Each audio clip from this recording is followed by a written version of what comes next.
होना बाले तन साइड होत रहो। हेलो बहुत सुंदर बाबा गीत गौनी गौनी हां हां बाबा तनी ऑर्डर रहलन तलो से कहत है हां हम कहीं उतना कह जाला अपना मन से कहबो तो हमरा सुधारे में 2 मिनट लग जाए।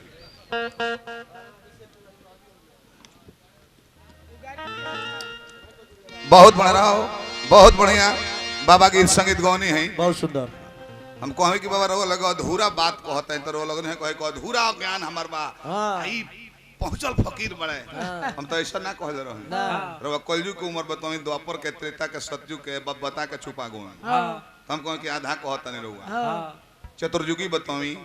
कल्प के बारे में बताई मनवंतर के बारे में बताई तो जरा और ध्यान ना गइल ना हनुमान जी शंकर जी से लड़ के विजेता हो गए बतिया पर ध्यान ना गइल हां खाली बोर की धरता नहीं मान का तो धराई ना खाली बोर की धरता नहीं तने एहू मतलब में बोले ना कुछ कहिया शंकर जी से लड़ले हनुमान जी आ कहिया विजेता हो गइले इहो कुल बतावेला ना खैर निमनो के दुगो लगा के देखे का दिन रो बाउरे का के का करो हमर दोनों में पहचान बा जाना बे रहुआ हॉगीज अंडरवियर ना हॉगीज पहन के घुमा तनी तावना बेर हमर जितेंद्र लंगड़ से दुगोला हिट रहे ने कहो हॉगीज पहिर के हॉगीज पहना तो कब 2-3 बरिस के हो कब तावना बेर से तो हमर ई थोड़े बा कि बोर किए बा निमन को बा अब मार्केट में रहे बतरो ना कोने कि नचनिया ले घुमा तने ने ओने बोलो तनी ले ले दारी गावो तो मार्केट में रहे के चलते हंसी मजाक होला रोऊ कहि चाहे हम कहि बाकी बनी मत ना बिगाड़ दे के चिन्हत रहे पहले फास्ट मारो फास्ट मारो फास्ट मारो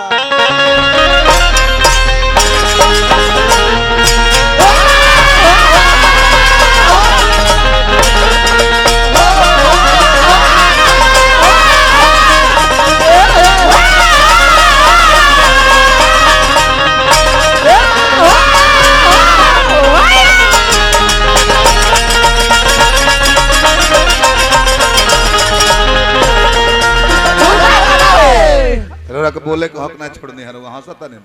सुधार देनी है मायावती के केहू के कहा जाएगी फलाना के बहन मायावती वो सब दुनिया के नाम भारत वर्ष के सबे बहन कहेला ए मेरे के हम बोले के जगह नहीं कि छोड़ले ई चाहले हम बाउर कहे के ताकि हम ओकरा के लिप पुत के सुधार देनी है। खैर चली अब समय रुआ देख ली आधा घंटा भैया कहले है गावे के बा हां संदीप बाबू 12:12 होता हम घड़ी देखा के 11 बजे बैठो रहे आधे घंटा बोले बनी बाबा बस 11 बजे से 12:12 ले आधे घंटा भइल बाकी 2 बेर आधा घंटा हो गई 12 मिनट साज बजाओ प्रसंग भी गौनी हम पहले कि घिसल पीटल चीज मत कहीं जौन लय के ना कहतो के तौन कहीं प्रसंग ऐसन कहीं प्रसंग में का बा शंकर जी पता नहीं कहले कि जा तू हमार माता हो गइलू बिल्कुल गलत बात शिव संकल्प किन मन माही संकल्प मन में कोई जला के सुनी ना जे करत उहे जानी अब प्रतिज्ञा चिल्ला के कोई जला के जा जगह भीष्म प्रतिज्ञा कइले रहले कि जीवन भर आजीवन ब्रह्मचर्य का पालन करूंगा और मैं शादी विवाह नहीं करूंगा प्राण लिखल बा प्राण अपना मने कोइले सती जनली ना कि त्याग देले बाड़े फिर ध्यान में हो गइले समय आवता दक्ष प्रजापति एगो जग कइले बाड़े आ वही जग में सब देवता लोग जाता सती शंकर से पुत्र की बाबा ई जात कहां बालू आ तार बाबूजी जग कइले बाड़े वही जग में सती इजाजत लेके केहू कहता कि बलाते गइल बड़ी आ जाके अपने बाबूजी के जग में देखली कि भोला जी के स्थान नहीं खे अपने जुगाग्नि से जर के भस्म हो गइली इरवा गोलर ने खैर कोनो बात ना जाता इन लोग का अच्छा मुखिया जी इतना देर समय देहनी हमने खाती वाह ना तो ये बना के मुखिया जी फीता काटता नहीं लो चाहे माला पहनाता नहीं लो 2 मिनट ना ये तो बहुत बड़ापन बा कि मुखिया रहते हुए भैया हमारा दोनों मुखिया जी दिन भर डॉक्टरी कॉलेज के बाद दवा के दुकान चला रत्नेश भैया तबो इतना देर समय देता नहीं लो बहुत बड़ दुलार प्यार का है गलती ना नू अब चलो हमने गीत संगीत पे अपना चले के बता ऐसे कि अब 12:15 पर घंटी डोलल भी है लड़का लोग का लयदारियो दिया बाकी समय से चुटकुला भी कहल जाए समय से कहल नहीं हमरा कौन चुटकुला कहल रहनी हम सन के कि कुल हबड़वा देहन मिठाई एक में 3 रुपया हबड़वा देहनी आ तो 5 रुपया के मंगनी सही कनी हमरा बुद्धि ना नु हो ना वो तो बेवकूफी से इंजीनियर को गेल वो मास्टर लोग हमारे के विकलांग जान के नंबर देत कोई हम पढ़त कोई नहीं आ इंजीनियरिंग दिल्ली से वो पूसा से कॉल है नहीं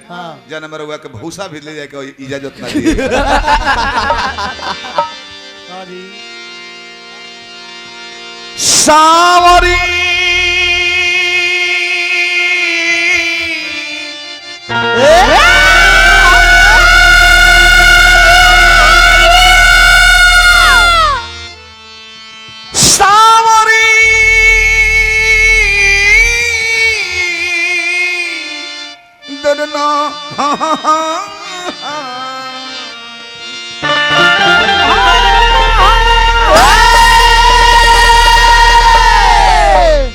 बड़े भाग मनुस्तन पावा सुर दुर्लभ सदगन रही गावा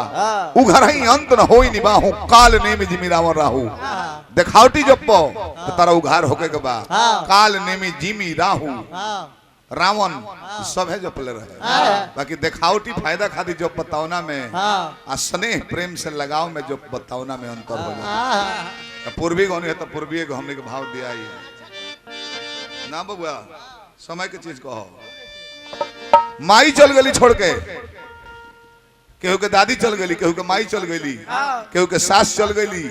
केहू के फुआ चल गई वो केहू ना कुछ लागत रही हो आई माया के नगर है जा केहू केहू के हो ना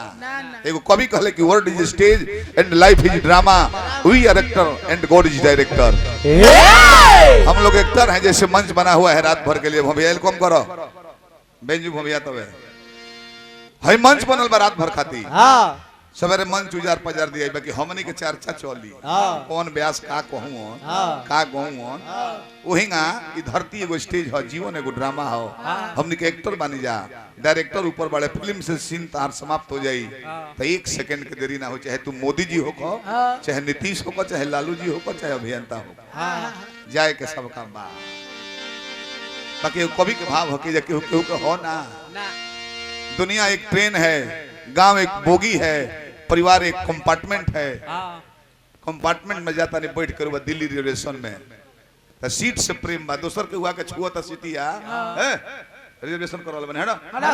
झाड़ झुर कर रखता रहो कब ले जल दिल्ली नहीं खेल रहो दिल्ली आवता केहू के बाबू जा अपना अपना सवारी से सबे निकल गइल इतना तो बनतू लइका बड़ा सा है दिमाग के बाबा के कि जात जात सीटिया फाड़ दिया सके दोसर के हुना बैठ क्या हुआ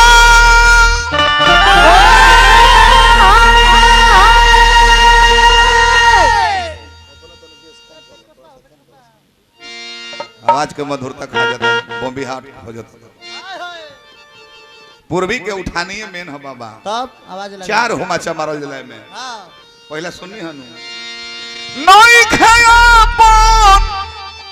जगत में